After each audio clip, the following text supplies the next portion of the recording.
Malapit na naman ang Metro Manila Film Festival. For sure, babahan na naman ang mga tao sa sinehan. Pero syempre, may mga iniinda ang mga netizens. Ang issue, dapat bang babaan ang presyo ng sine para mas marami ang maka-afford at madagdagan ng sining panonoorin nila? O maintain lang sa presyo para kumita ang mga filmmakers at marami pa silang ma-produce na pelikula?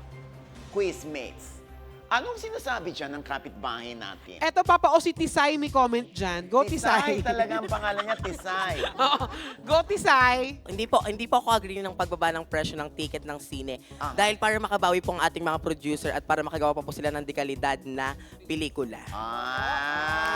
Yun. Kinabahan lang si Tisay, pero maganda yung sinabi niya. Maganda. Jan Jegs. Siyempre, may masasabi dyan ating kapitbahay na si Emil. Anong masasabi mo, John? Para sa akin, okay lang na babaan yung presyo ng mga tickets sa mga sinihan. Kasi kahit mababa ang ticket, madaming nanonood, kikita pa rin yung mga pelikula, makakapag-produce pa rin sila.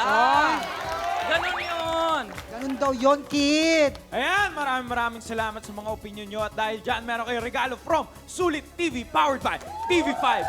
Ayan, mas mapapanood nyo na ng malinaw at widescreen ng Quizmosa at iba pang TV5 shows. Kaya naman, back to you, Mama Ogs.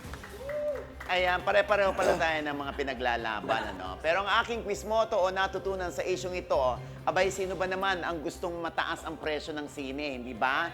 Kahit mismo ang mga filmmakers gustong mapanood ng lahat ang kanilang gawa. Pero marami at malaki rin talaga ang production cost ng paggawa ng pelikula, lalo pat may inflation. Kaya mahirap nang ibaba ang presyo ng sine. Pero maaari pa rin naman tayong makatipid kung panonoorin natin ang pelikulang gusto lang natin. Kahit hindi naman lahat, ano, basta mag-participate lang tayo sa MMFF lalo na. Malaking bagay na may isa o dalawang pelikula ang ating susuportahan. Pero sana naman, ano, since mahal na ang sine ngayon, tapatan din ng producer ang pera ng taong bayan para makapanood sila ng matino at maayos na pelikula. Hindi ba? Para hindi rin madala ang audience. Di ba? Oo.